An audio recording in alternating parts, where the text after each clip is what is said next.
Smiling like a shark in a shrimp tank. Big fish, small pond in the shrimp tank. When it's sink or swim, only option is to win. In the murky water, not a thought of giving in. Welcome to the shrimp tank. Want to put it all together. Big thanks, doing big things. We ain't in the same league. Running a campaign, Roadie 2016. Like a phone to die, putting me in charge. I'm a general from the front, I'ma lead the charge. Like a federal, fell on my lap never. Going hard as hell. Good afternoon, everybody. Welcome to another episode here on the Shrimp Tank, powered by Celsius Beverage. This is your first time tuning in. You catch all of our live episodes every single Wednesday.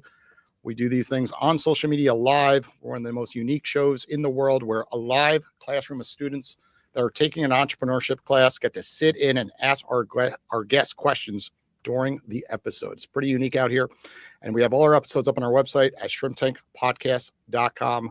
We do this in collaboration with the Florida Atlantic University, joined by my co-host, Dr. Kevin Cox, who is doing some phenomenal things right here at FAU. What is going on, Kevin? Oh, it's an exciting time for entrepreneurship. Last night, we began our expansion to the Jupiter campus, right? So the Runway hosted our monthly exchange with Michael Maniscalco, has multiple exits, have been through every accelerator, and we're lucky enough to have him as a mentor in our program. So he shared some knowledge with some ventures in our new class, while simultaneously down here on Boca's campus, we had the market validation workshop that we kicked off for the new cohort of companies. So it's a really pretty exciting time. There seems to be a lot of synergy, a lot of great startups in our community.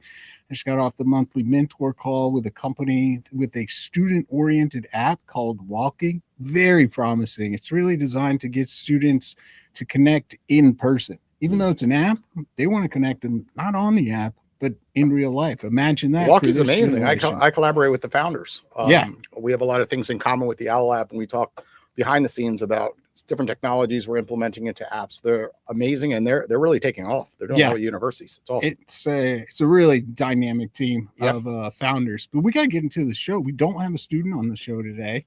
You're not a student. No, we've got another guest co-host, right? We've got Dr. Michael Ryle here to join the show. He's a professor of strategic management, among other things, in our College of Business. So welcome to the show. Thank you so much. It's a pleasure to be here. All right. And we wanted to bring Michael in because he really orchestrated us utilizing an educational platform here at Florida Atlantic University called Breakout Learning. And today we've got Stephen Walters from Breakout Learning joining the show. Hey, everybody. Welcome. So one of the things we try to teach all our students is how to give a dynamic and great elevator pitch. So I kick things off by putting you on the spot and saying, take 60 seconds and deliver one of those pitches. Okay, here we go. So Steve Walters, I'm the co-founder, chief innovation officer at Breakout, but I spend most of my time on campus like I'm doing today. I talk to professors and students. I met a student. This is an unconventional pitch, but I met a student in Norman at OU. Don't ever do it like this for the students that are watching. But I met a student who was bemoaning some of the loans that he had taken on to get his undergraduate degree. And I asked him why he was doing it. You know, I said, look, you know the data, you know that, your edge in the job market's going down. Why are you doing it? And he said, he gave three reasons. Number one, my professors. I want to learn from them. Number two, my fellow students. I want to build a sense of community with them. They're going to be my friends. They're eventually going to be my colleagues. And number three, I want to learn the skills, the workforce skills that I'm going to need to survive after college so I can hopefully get a job, right? These are the three things that Breakout Learning is trying to bring back to the education system through our platform, which facilitates AI-powered small group discussions. We're trying to activate learning. We're trying to build AI resilient assessments, and we're trying to teach you the workforce skills of the AI future, which are collaboration, communication, and building community. Wow, nice elevator done. pitch. Exactly. Yeah. All right. Well, since you're new to the show also, Mike, I'm afraid you're next up. You want to give our listeners and these students an elevator pitch about Dr. Ryle. Are they going to be buying me or investing in me? Well, that depends on your pitch. Exactly. So I'm new to Florida Atlantic University. I've been here for about 3 years now. I'm a game theorist, so I do applied mathematics, and I teach in the strategy program. I ran into the Breakout Learning people at a conference that I didn't actually run into you guys, but I ran into some of the people on your academic board. And they were raving about Breakout Learning, and they've been involved with it. And so, I came in and said, this is something that we've got to take a look at. Yeah, excellent. All right, Jason, are we doing some kind of game show? I think we are. Oh, boy. This is one of the most unique parts of the show, guys, where a student's going to come on up and we're going to have a game show. You know, Kevin, unfortunately, keeps losing to me, though, every single week. Last week and was we're brutal. coming up to the finale here. It's November 19th. So, Kevin, you got a couple more chances to take me down, but I think we know who's going to win this. Awesome. So this week it's actually instructor-led instead of student-led game show, simply because we had 8 teams and this is week 9. And it's very silly. It's a combination of several game shows that we played earlier in the season.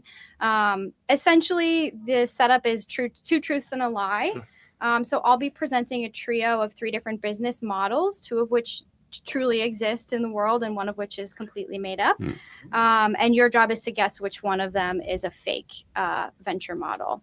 Does that make sense? Oh, Yes. this game Awesome. sounds kind of hard. It should be fun. All right. So the first trio, number 1, a company that sends exotic pickles to your door monthly. Company 2, a company that creates personalized playlists and even original songs for your houseplants to help them grow. And company 3, an organization that runs cuddle cafes where people can pay to come in and snuggle with professional cuddlers. Oh, well, none of them should exist. Anybody can pick. Yeah, it's a popcorn. Oh, okay. So number 2 and number 3 are real businesses. Number 1 should be a real business, and I love pickles, and I would be their first customer, but that is a fake business. That business does not exist. Correct. Oh, wow. With confidence. Yeah, I'd like to know why there was such extreme confidence In on the that. houseplant playlist. He obviously has the houseplant playlist app. It was actually more about my love of pickles, because Okay. if that business existed, I would already You would be their know customer. about it. I would have been an early adopter of that business, and so I know it doesn't exist because I would have already signed up. All right, there you go. That's a gap that a future student venture can fill. All right, round 2. Number 1, a firm that sends anonymous glitter bombs to mildly inconvenience your enemies. Number 2, a company providing houseplant vacations where you can drop off your houseplant for a week to be pampered. And number 3, a firm that provides a week-long petfluencer boot camp training your pet to be a social media influencer. Going number 2 is the lie. Nope. Houseplant vacations are real. Go ahead. 3. Yep, number 3 was made up, although I'm not sure for long because that is viable, I think, at this point. Yes, so Petfluencer Bootcamp does not exist yet. So we have 2 points in the middle. Okay, round 3. A company that provides subscription boxes of personalized hygiene products with entirely unique scent profiles based on your astrology chart. Number 2, an organization that sells canned air from various locations. And number 3, a platform allowing landowners to turn their backyards into glamping destinations. I'm going to go with 1. The astrology subscription box? Yeah, it's real, isn't it? No, that one's fake. Nice. Really? Oh, Yes. Kevin's on the Well board. played. Which means canned air is a real venture. I knew that one. You knew that one? Yeah. Alrighty. I love it. I love this What stuff. type of venture? I know. Better question. I know a guy who used to sell ghosts in a bottle, and it could be argued it was canned air. I feel about Okay. canned air the way I feel about pickles, to be clear. I'm very enthusiastic about You it. already were aware of it. Yes. Alrighty. So it's 1 and 2 points in the middle? That's right. Yes, I'm in the okay. lead. Kevin you is in the guys. lead. All right. Another round. Number 1, an organization that turns people's cremated remains into artificial coral reefs to create marine habitat. Number 2, a company that sends a potato in an envelope with any type of personalized message to anyone in the mail. And number 3, a meta subscription box service where customers sign up to receive a subscription box of mystery subscription boxes. I'm going to say 2. Number 2, the potato in an envelope. That Yes. is a real venture. People love their potatoes. Yeah. Any other guesses?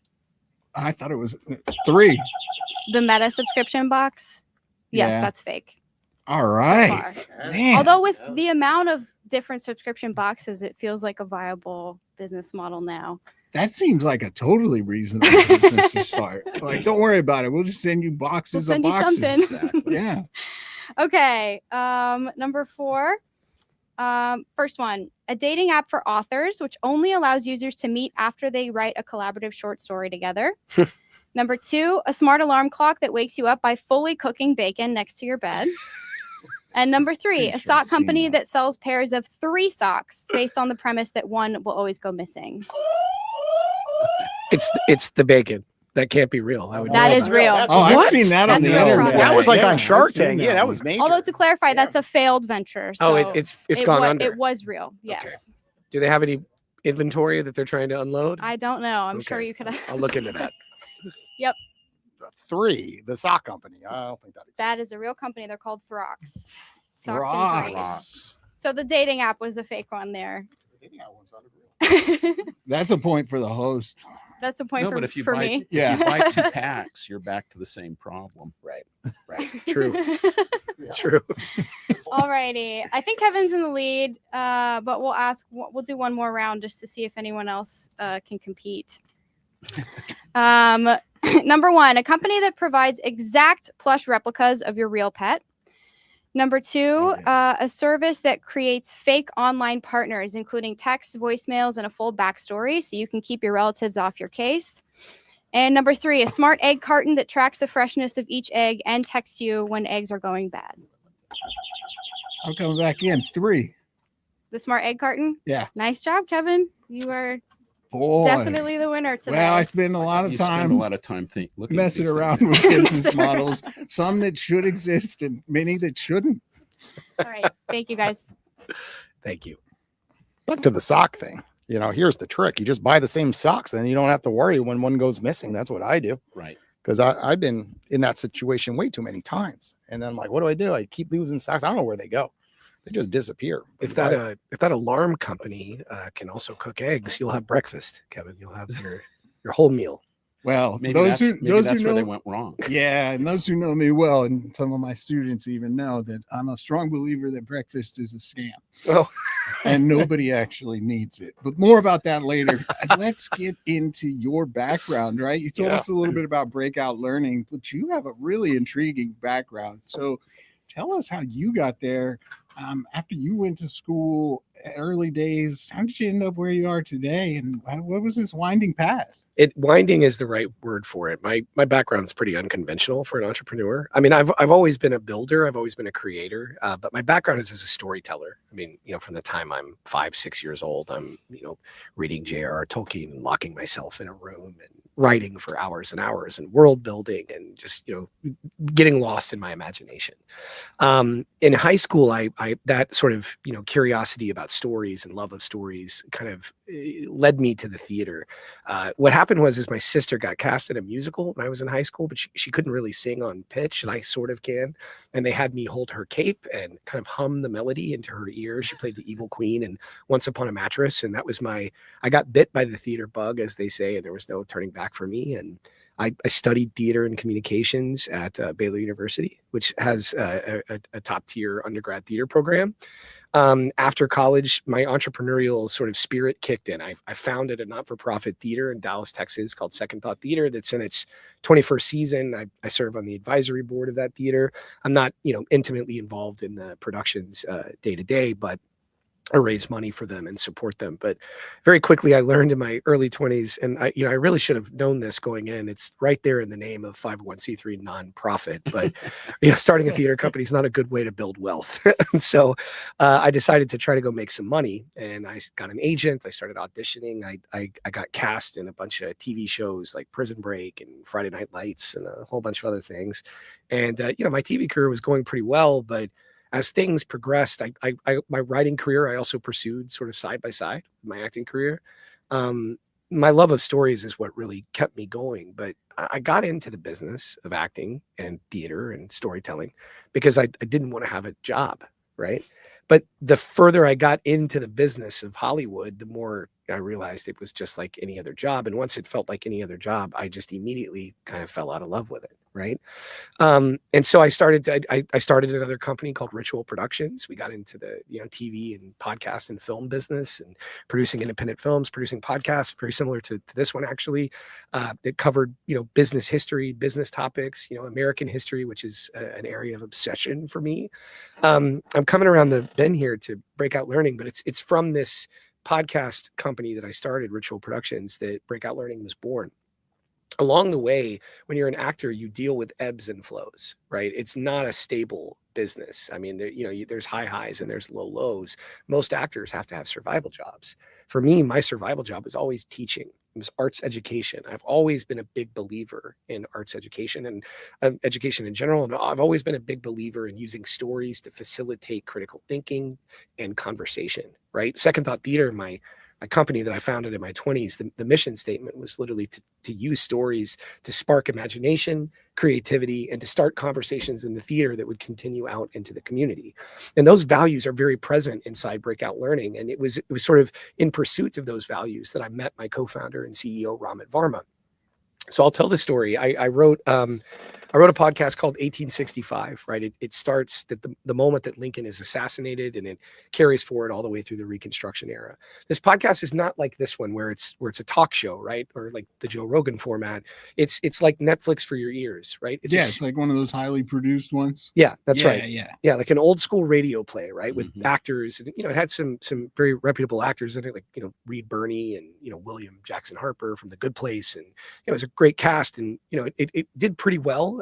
It had millions of downloads and was pretty popular, but as you can imagine, audio drama is kind of a niche, right?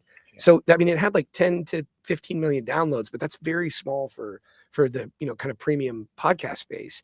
One of those listeners, though, was this guy named Ramit Varma, right? And so I'm at this party in LA pre-pandemic. I thought that it was you guys know what a white party is? So I didn't get the memo. A white party is a thing that fancy people do where they have parties and they dress in all white. Okay. I didn't get this memo. I thought it was a pool party. So I'm in like a Hawaiian shirt. I'm in some like cargo swim trunks. I mean, I am like looking like a fish out of water. And it's at this guy, Ramit Varma's house. We have a mutual friend. I barely know him. He barely knows me. And I'm realizing I got to get out of here. I'm sticking out like a sore thumb. I got to get to the door. And as I'm on my way to leave, I hear a voice from the kitchen talking about my podcast, 1865. And it's Ramit. And I look over and I see him, and he's holding court, and he's telling, 20, 30 people gathered around him, his guest, about his favorite podcast of all time, written by this genius storyteller named Stephen Walters. Right. And so I'm thinking, sweet. All right, back in. I'm in. Right. So I slide up next to him, and I'm waiting for him to be like, and here he is. Like, here's the guy that created the show, but he had not put two and two together. Right. Like, he had not realized that I was the same Stephen Walters from that show. He probably didn't even know my name. That's honestly. Funny. Right. Yeah. So Ramit kind of looks over at me funny and keeps telling his story. I have some social anxiety. So I slink away. Right. I leave and I walk away. Probably another thing not to do. Right. If you're ever in a situation like this, lean in. That's my advice to you. Luckily, Ramit leaned in. He reached out to me. He figured it out. And he had our mutual friend Derek give him my cell phone number. He texted me. He said, "Hey, this is Ramit. We should get together. I'm your biggest fan." And so we met. We bonded over this mutual love that we share for using stories to teach, and around discussion-based learning, right? Which is, of course, the oldest form of learning, but it's fallen out of popularity these days. And we bonded over this, and that lunch meeting turned into a weekly meeting, which eventually led to Breakout Learning. Now, I'm skipping a whole bunch of parts of that part of the story, but it's they say it's bad advice to follow your passion. But I disagree, right? Sometimes if you follow your passion, it can lead you to some really unexpected places. I created 1865 because I thought that it would be a vehicle for TV, right? I'd worked in writers' rooms. I'd worked on sets. I thought, like, look, this will kickstart my career as a showrunner, right? That's like the head creative on a TV show. That's where I thought it would take me. We got really close. John Legend was attached as an executive producer of his company. We pitched to Disney. We pitched to Amblin. We got really, really close. We were knocking on the door, and COVID kind of took the wind out of that project sales. And, at a moment where I didn't know what was going to happen next, Ramit came into my life, and this opportunity was born. And so, do follow your passions, because it can take you to unexpected places. It may not look like what you thought it was going to look like, but if you follow those opportunities, it'll take you to an interesting Can we chat place. about that? When did Breakout Learning start? and kick off to the public and where it is today? Kind of just break it down for the audience who's listening in, not watching even on video. Just how does it operate? So during COVID, Raman and I were meeting. It was just me and him, and we were trying to figure out what the business was going to be. We first started by building a prototype of a tool for AP US history for high school students, Okay. right? We started meeting with teachers, professors, K through 12 teachers all across the world, right? That's a hard class Yeah. and a hard exam. No joke. Yeah. And we picked it for a reason. We know that there's a lot of bureaucracy in the K-12 market. It's very difficult to penetrate that market from a sales perspective. There's a lot of red tape and bureaucracy. That's actually why we backed off of it in the end. But we knew that AP US history had universal curriculum in the States, right? Like every state has its own curriculum standards when it comes to high school education. But AP courses tend to have national curriculum that's standardized. So we thought it would have more applicability across multiple districts with all those layers of bureaucracy. But what we decided to do is we decided to move in a different direction. We had a company, and I won't say their name, but they took an interest in the prototype that me and Ramit built. They tried to sort of take us out, right? They tried to basically buy us. All that meant was I would become an employee of this company. Ramit would get a little bit of cash, and we would, the business would be done. I mean, we would have been building into their ecosystem, and I wanted to take it. Right. I should tell you about Ramit's background. His background is he's an ed tech entrepreneur. He started a tutoring company called Revolution Prep with his partner, Jake Newberg. They took that business online very early. 2010 was very early to take a tutoring business online. Too early, you might say.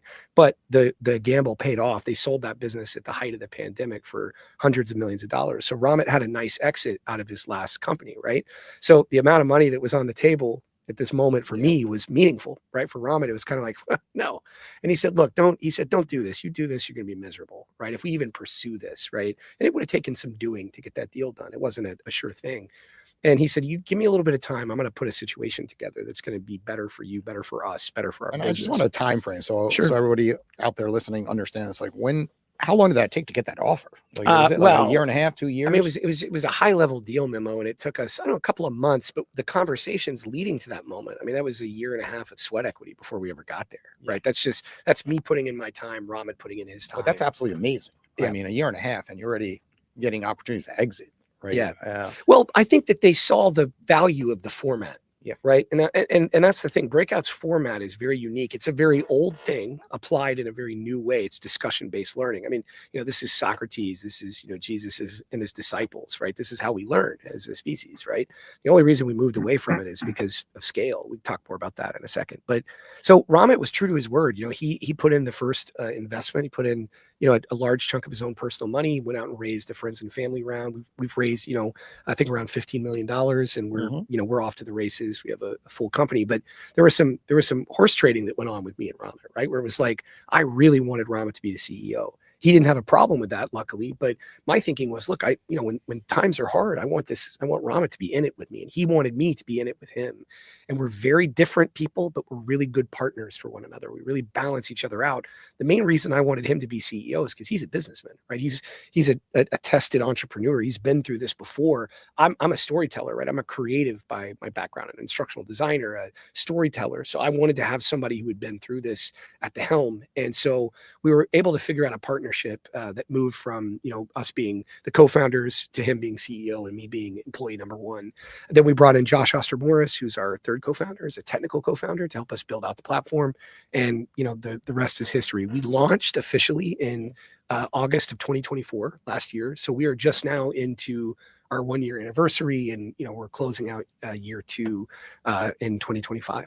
All right, so Mike, go ahead, chime in. I was just going to ask a question based Sure. on what you were saying there. So one of the things that academics like to think about is what is the profile of an entrepreneur.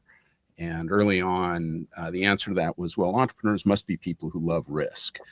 And somewhere later down the road, I think Jay Barney said, no, you don't understand. Entrepreneurs are people who are certain that they're right. So from their point of view, there is no risk. Right. Now, you've just described your partner, and especially in the early days, I imagine that it's very important for a partnership to work. And you've just described a guy who started some business early, odds were against him. Everyone told him there was no way it would work. And lo and behold, he eventually sticks it through and makes millions of dollars, which now would reinforce these sort of dogmatic beliefs about what the right thing to do is. That's right. And I'm just curious how you guys, since you've got this amazing product and service, I'm curious how you guys work together. I met both of you, so their personalities are very different. Yeah. And yet it seems that you have a very complementary relationship. So I'm just curious if you could comment on that a little bit. So to answer that question, I'm going to talk about our values as a company, right? About our why. You know, we believe that there's a great quote from a London Business School professor who says, you know, this is in the AI era, as machines get better at being machines, humans have to get better at being human, right? And that the real capital, the thing that's going to differentiate you, the students in the audience, in the future workforce, is EQ. It's empathy, right? It's, of course, you need to have curiosity, you need to have foundational knowledge, you need to pay attention and do the work in school so that you can be a subject matter expert. But it's really empathy, and we believe that this discussion-based learning format unlocks empathy. You know, our values are that we are fearless of difficult conversations. You know, that we are not uncomfortable sitting in disagreement with one another, right? That we're human first and we're AI forward, right? You can see that there's some tension inside those things. How can you be human first? How can you be AI forward, right? How can two people like me and Ramit, who have very different backgrounds, we're very different from a personality perspective, how can we coexist inside this partnership? The answer is that we try to live out our values, right? Ramit and I have difficult conversations with one another all the time, at least once a day, you know, but we respect one another, right? We see things differently sometimes, but we have admiration, respect, and true love for one another as colleagues. And I think that in a partnership, that's the most important element, is that those three things, because that builds trust. And when you have mutual trust, then you can work through these disagreements in a respectful way. This is what we believe in, and we're trying to live it out at Breakout.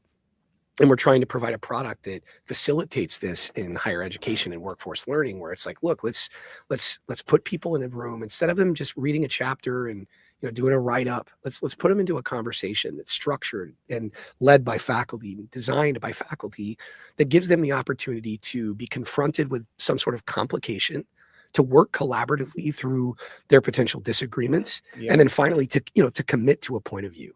Yeah. So I want to ask Mike, what initially kind of attracted you to the platform? What kind of a solution were you looking for? Because I can tell you, and Mike can also tell you, like, we get an email every single day from a publisher, from an ed tech company, and 99% of the time we just hit delete and kind of move on. So what were you looking for, and what attracted you to this solution?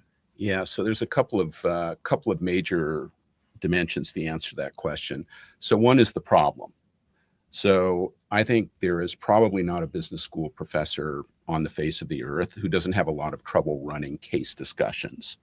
So the case discussion is, you know, the Socratic way of learning. We love it in business schools.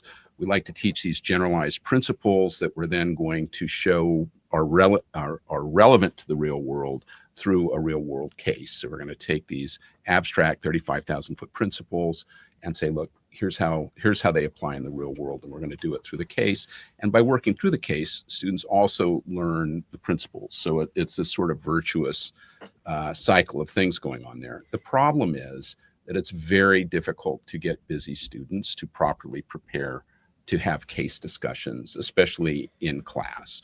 So, you know, there are always a few that, you know, do the homework and come in and they're prepared, but, you know, it's more often the case that maybe someone skims the case, waits for an opportunity to throw in a comment so that their participation grade is good, and so on.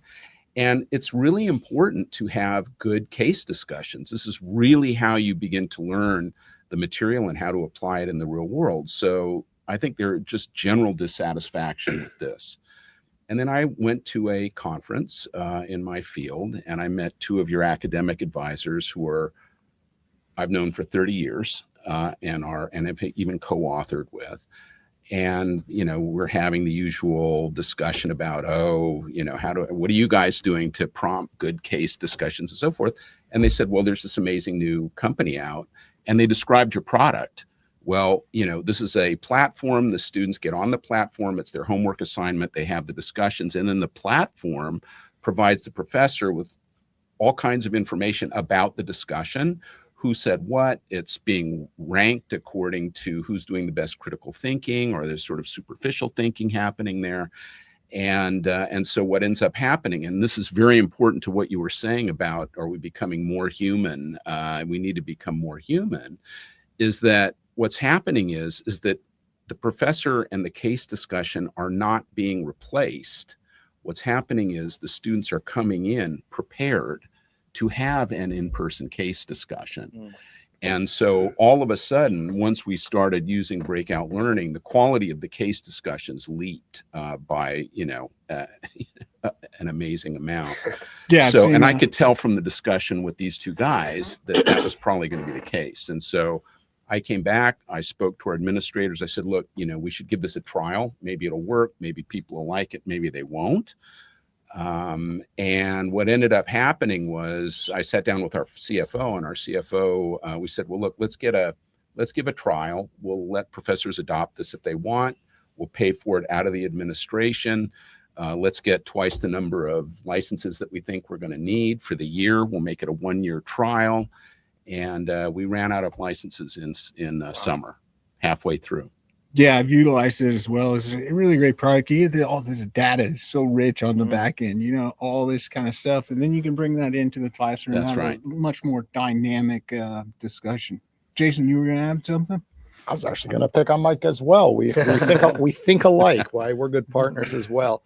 But Stephen, let's break down the business a little further, right? Because we're talking a lot about the product, but a lot of entrepreneurs out there want to start working with universities. A lot of red tape. It's very hard. Like I've told people, I've told founders, and who said, it's for universities. I've quoted as saying, well, they're terrible customers. And then I explain why. The sales cycles, the commitment, the landscape, the context, it's not a good customer that's easy to deal with. Of course, the adoption. So that's my question to you is like, you raise this capital and now you have to get it into the classrooms, but you can't even get professors on phone calls to explain the process, getting on Zoom because they want to visually see it versus listen over a phone call, for example. So how do you really expand this business before you run out of money, right? $50 million you said you raised, like it goes quick when you have a lot of employees. It goes quick. And you're marketing the business, of course. Yeah, it's a great question. I mean, to start, Silicon Valley has not done Breakout Learning any favors, right? There's a lot of promises that have been made and promises that have not been kept throughout the years. I mean, you said it, you get hundreds of emails from ed tech vendors, and they come and go, right? You see these ed tech companies, they burn out, they go out of business really fast. Setting aside the bureaucracy and the red tape, by the way, it's significantly lower than K through 12 for what it's worth in higher ed, and in workforce learning, even lower there. But if you set aside all that alone, faculty inertia is real. But I talked about EQ earlier. I talked about empathy, and this is key to sales, right? We are lovers of learning. We are teachers. We're former faculty members, right? We've been in the classroom. Many of us are still teaching. Rahman is teaching at UCLA.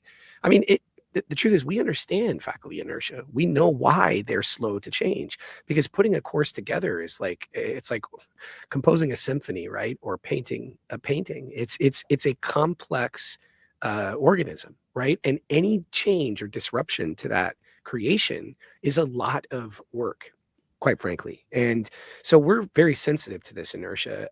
There's a couple of things I would say to entrepreneurs who are thinking about selling a product to higher education. Number one, you got to make sure your problem is salient, right? I mean, Michael said it. He said the reason that he was gravitated towards Breakout is we were attacking a real world problem. AI has disrupted every industry, and higher ed's no different, right? Student engagement, though, is a problem that predates AI, right? AI has just accelerated our awareness of the fact that students are just not doing the work. And this is a salient problem. So number one, I'm going to come back to that in a second. Make sure you have a real problem. That's number one. Make sure you have ambassadors who are credible. I mean, the first thing that we did is we spent a lot of time and energy and effort and money putting together an academic advisory board of folks who would advise us and help us create this product to make sure that it was going to solve this problem and to make sure it was going to address it in a way that faculty found credible and meaningful. Right? That's really important, because one of the things about higher ed, Michael alluded to, is it's a community, right? It's a community of folks, and they all talk and they all know each other. And, through their work, they co-publish. There's a lot of, collaboration between institutions. So word spreads fast, even if adoption is slow. And then the third advice is you got to have a war chest, right? You got to have a chunk of money. You're not going to be able to have market penetration if you come in and try to build it piece by piece. So it's a very difficult industry to penetrate. But I kind of want to double click a moment on the problem, because I think this is really important for the students in the audience to hear. It's important for me to remember too. I spent a lot of time on campus. Like I said, I guest lecture a lot, and I was down in Waco, my alma mater, Sic 'em Bears. I was speaking to an international business class, right? And I was asked to make a presentation about breakout learning, because we were actually dealing with a strategic decision around international business and whether to expand overseas or whether to pull back. And I was very busy, right? I mean, I'm busy. I'm working all the time, 24/7, right? And I've got a 2-year-old at home, so life's crazy. So I didn't have time to prepare this. But I uploaded some documents to ChatGPT. I asked it to do an analysis of breakout learning's position and put it into a slide deck for me. Click, done, right? I did it, just like you guys, right? You guys have an assignment, click, done, right? All good. What could go wrong? Well, let me tell you what happened, right? I sent it to my chief of staff because he has an MBA. I have a theater degree, right? So here's another lesson. Know what you don't know, right? Have the humility to know what you don't know. Hire people who are smarter than you. That's what I did. That's what Ramit does. So, I sent it to our chief of staff, Jake Shepard. I had him look at it just to gut check it, like make sure I'm okay. Jake calls me. I immediately know something's wrong. And he's like, listen, Steve, this is awful. This analysis is just not going to work. He starts explaining to me his analysis of the decision and his sort of examination of those trade-offs around this decision to expand or not. I said, you know what, Jake, can you do me a favor? Just record yourself on video. Just record yourself doing this. This is a teaching moment. I'm going to let the students in on my own mistake here, right? And I asked him to record his analysis of the situation and then record an explanation of where we landed. I go to Waco. I'm standing in front of the students. I show them ChatGPT's analysis and the recommendation, go all in on international expansion. And I say to the students, how many of you agree with this analysis? 100% said, yes, go all in. Then I played Jake's video. I said, how many of you now agree with it? Has anybody changed their mind? About 80% of them changed, right? Then I walked them through where we landed. I had them vote on all in, watch and wait, or don't expand, right? Pull back. And I explained where we actually landed, which was a nuanced answer that was not binary. It ended up being we expanded in India, we pulled back in the EU because of the EU AI Act and regulation and things like that. But my point here is that these LLMs will betray you. They are liars, and they are not as good as the people who own some of these companies want us to believe that they are. And this is really important information for you guys to know. For so long, right? Learning science, decades of learning science tells us, Bloom's taxonomy, right? That there's a foundation. You got to remember the facts. You got to understand them. You got to be able to synthesize and analyze. And only then can you create something like an analysis or a business plan or a press release or whatnot. But now with these LLMs, you can click a button, you jump to create. But if you skip that critical thinking process, if you have not gone through the process of thinking critically, that output may not actually be good and you won't know it. So this is what breakout learning is doing. We're kind of taking an inverted Bloom's taxonomy approach. We acknowledge that as students and as business people, that we can very quickly get to that output. But now we're going to walk you through the thinking process. We're going to ask you to deconstruct it and talk about your thinking so that hopefully in the workforce of the future, you'll be somebody who's more like Jake and less like me. All right. I got one last question and then let's take some student questions. Go ahead and come on up. The piggyback, as you're asking, this is the Breakout podcast, kind of piggybacking how podcasting hasn't changed, but we get to have live students on the air. So it's critical thinking as well. This is awesome. Go for it, Kevin. All right. So this one might be easy. Maybe you just overpay them, but maybe there's more to it than that. I think Roland, Mike, all of us have dealt with different people from breakout learning and different levels, creating custom content or just doing customer service, right? Which unfortunately, it's usually not a problem with the platform. Yeah. It's user error, like all software. It's student user error. Yeah. But I send them emails. Everybody knows I wear a million hats around here, literally and actually. I'm doing stuff late. I'm doing stuff on Sundays. I'm updating grades. I'm find some email that's like, hey, my breakout learning this and this. I know it's user. I ping the team. They are on it. How are you hiring? How are you getting the talent? Is it just overpaying? Is it something else? Is it mission driven? How are you getting these people? Attitude is reflective of leadership. That's the answer. I mean, Ramit and Josh and we get after it, and we have a get after it culture, right? I mean, those values I talked to you about earlier, we're fast moving, right? We're fearless of difficult conversations. We are customer obsessed, right? We instill those things in our new hires. And when we're hiring, we're asking questions. We're looking for clues. We're like, is this person going to get after it or are they not? And it's as simple as that. Yeah. It's trial and error. We've made mistakes, but we've been very fortunate that we have a team of people that believe in the vision and that have bought into the values. We have very good culture at Breakout. And I actually think that for a time, our culture was outpacing our product, and maybe still is, right? And what I mean by that is we have a premise, and there's a promise to that premise. There's a vision that Ramit sees. Ramit's a true visionary, and I share in that vision. I buy into that vision. But we're not there yet, right? We're marching towards that through this continuous improvement, iterative cycle of product development. But along the way, when there's a delta between where you're going and where you are, there's friction. There's problems that arise. Sometimes they are technical. Sometimes it's human error. Sometimes students just need work. And, these folks are there to help the professors work through their problems in a customized, tailored way, right? They're not just going to throw an AI chatbot at them. That's not going to work in this context, right? They're hands-on. They work shifts on the weekends, right? We have an unlimited PTO policy, so we try to do it in a way that's fair so that people have time to go rest and recharge. But it's not like, oh, well, that's your territory. That's not my responsibility, right? No, it's like we are all in it together. I mean, I'm fielding customer support tickets. My head of revenue, Kelsey Smith, she's fielding customer support tickets. Ramit's on the phone with customers. We are like, there are no walls or silos at Breakout Learning. We are one organism. We work cross-functionally across departments. We're all in it together. And the answer is culture. And how do we scale it? That'll be the challenge. Yeah. Right? Well, I'd be remiss if I didn't shout out to Hannah, Rebecca, Steven for their fantastic work. And I'm sure there's a bunch more. They are incredible. We're very lucky. We have account managers and also instructional designers, and you've named a couple of them, and they're top notch. How many people work for the company approximately? Just under 30. We've got some international contractors as well. We don't anticipate though that the size of the team is going to have to grow dramatically. Sure. In year one, we I don't know, we maybe had 5,000 students through this. We've had 50,000 students through this year. We're going to have probably 4 or 5 times that next year. And when you say 50,000, like how many universities does that I think the exact numbers I'm fuzzy on. I think we have about 375 professors at 300 plus institutions, right? Which is, to me, it feels like we're moving too slow. But when I talk to folks in the ed tech industry, well, that just makes you a co-founder. Right. That's right. Everybody's moving too slow, always. Faster. Now. Same thing here. As Yeah. I try to do some things with our accelerator program and make some changes, it's all too slow. But you know what though? In a way, in higher ed, at least, I think I can say this confidently, that the speed at which adoption occurs, which is a little slower than normal sort of B2B business models or SaaS products, that's actually part of your moat.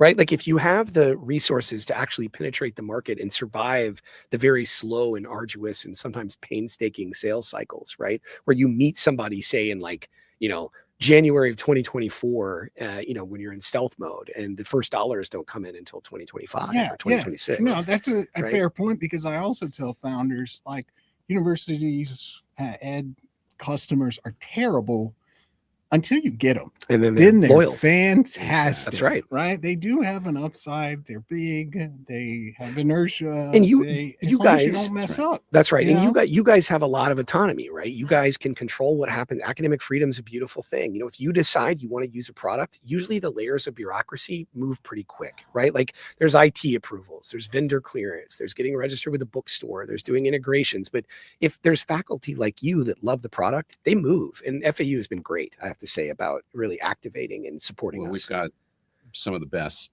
administrators that I've had trouble holding down a job. So I've worked at multiple universities, and our people are amazing. Yeah. Shout out to Don and Henry. Yeah, I mean, they've been incredible. They're amazing. Yeah. All right, student questions. Yeah, We are in the students, show. come on up. Ask a question. This section is sponsored by the Owl app, where you could talk to an expert live in real time. Hi, it's me again. Hi again. I have a question about your early who was involved in the earliest conversations. I really appreciate that you're touching on the academic advisory board and the kind of distinct human capital that you and your co-founder bring to the table. But the one thing we've talked kind of about the business skills, creative side, and then the academic side, but we haven't talked as much about, or you haven't talked as much today about the technical side. Yeah. So what were some of the early conversations you remember that made you confident that something like this was possible? Yeah. So Josh Oster-Morris, who is our third co-founder, is our technical co-founder, is the chief technical officer, background in machine learning and AI. And when Raman and I went to him, we had a very rudimentary understanding of what AI could do. You know, this was pretty early. This was before GPT was in the zeitgeist, right? And we went to Josh, and I remember Raman saying on the call, if there was some way that we could tell professors like talk time, like how long these people spoke, he was like, that would be revolutionary. And Josh said, oh, we can do a lot more than talk time. And so Josh built a prototype of what he thought the AI systems could do. That was a big light bulb moment for Raman and for me. This was a realization that we had really done something. We very quickly applied for patents around that technology. We had several of them allowed. So we have this small and growing patent family. We were very, very early, right? And Raman was investing very early. I would argue actually on the curve earlier than him and Jake moved that company online back in 2010. It's, just now I feel professors are awakening to this problem of students not doing the work, of students outsourcing critical thinking, of the decline in engagement, and therefore the decline in the value of the degree. I think it's just folks like Michael and Kevin are you guys are early adopters. You guys are innovative, and it's obvious in looking at your CVs and your teaching portfolios, your classrooms, the way you teach, right? Not everybody is, right? It's just now that people are kind of recognizing this issue. So we were very early. That was definitely a light bulb moment. Yeah. Can I follow up just with how did you find that particular technical officer? Or was it somebody already part of your network? Or yeah, so Keith Lawler, who's our head of product, had been working with Raman and I to build a prototype, but he was also, he had a full-time job at Raman's previous company, Revolution Prep. So Keith was too busy to do it. And through Jake, Raman's old business partner, we met Josh, who had worked with Keith at Revolution Prep. And Josh was running his own business, kind of looking for an opportunity for something a little bit more long-term, wanted to be a part of something. And his wife is a professor. Josh is a lifelong lover of learning. And he clicked with the vision and with the values. And Josh is, you hear the fable of the 10X engineer. Josh is that man. He is unbelievable. He moves even without the help of AI at a speed and a pace that I personally have never seen before. And I think Raman would agree. He was the missing piece of the puzzle. Yeah, absolutely. It's the concept of having an AI that is so literate and able to relate to humans, to facilitate critical thinking by real humans. It sounds so out there in science fiction. Even today, we interact with GPT, but we don't see that level of connection. Yeah. So it's a complex technical problem. So I was curious about it. Thank you. Yeah, you're welcome. Thank you for the question. Hi, my name's Brandon. Hey. I was just wondering if you could real quick touch on what it was like starting this company with different personalities and people you probably didn't know that well, and how did you overcome that? Yeah, I mean, the people problems are real in every organization. And, the nature of a startup is, there's this great quote. I'm probably going to get it wrong, but it's from a movie called Shakespeare in Love. And it's the theater manager talking about, it's a story about William Shakespeare. And the theater manager says, the very nature of theater is one of insurmountable obstacles in the face of imminent disaster. And the person across from him says, well, I mean, how does it all work out? And he goes, no one knows. It's a mystery, right? I think startups are like theater in that way. They're so unpredictable. There's so many, Robert McNamara talked about known knowns and unknown knowns. I mean, there's so many unknown unknowns when you start on this journey. I think what you have to have is respect. I think that's the number one thing with your co-founders. It's probably next to who you're going to marry is probably the most important decision that you'll make in your, personal and professional life is who you partner with.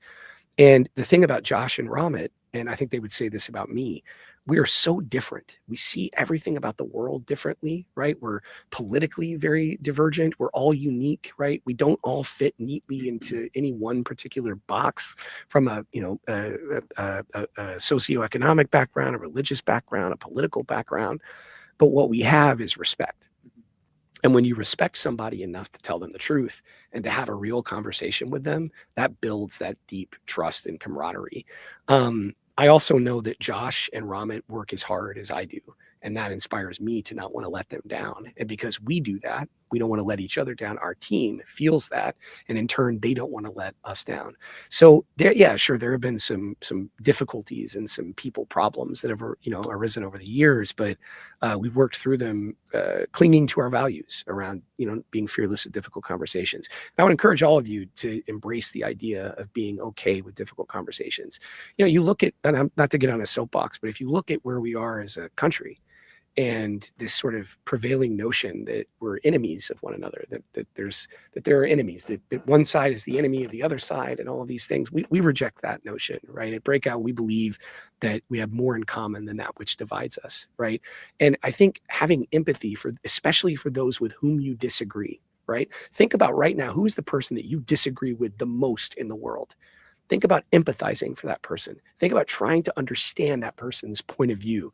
That is the superpower that will make your career 10x. If you can figure that out, the person that you despise the most, how can you put yourself in their shoes and do it? That we learned in To Kill a Mockingbird, which is walk a mile in their skin. Thank you so much. I appreciate it. Badly misquoted Harper Lee. Oh, anything else? Well, Stephen, it's been a great episode, but this class is over. That means this show's over. So how can folks get a hold of you in Breakout Learning? Where do you want to send them? Okay, go to breakoutlearning.com. Check out our website. You can also email me. My email address is Stephen with a V @breakoutlearning.com. Email me. I love to interact with students. I'm also on OWL. Yeah, the Nice. OWL Lab. Yeah. Call him 101. That's have right. A real breakout session There you live, go. of course. I mean, I love to talk about entrepreneurship. I love to talk about building, and you can learn from my mistakes so that you don't repeat them. Awesome. Excellent. Thanks for joining us. Fantastic. We'll see everybody back next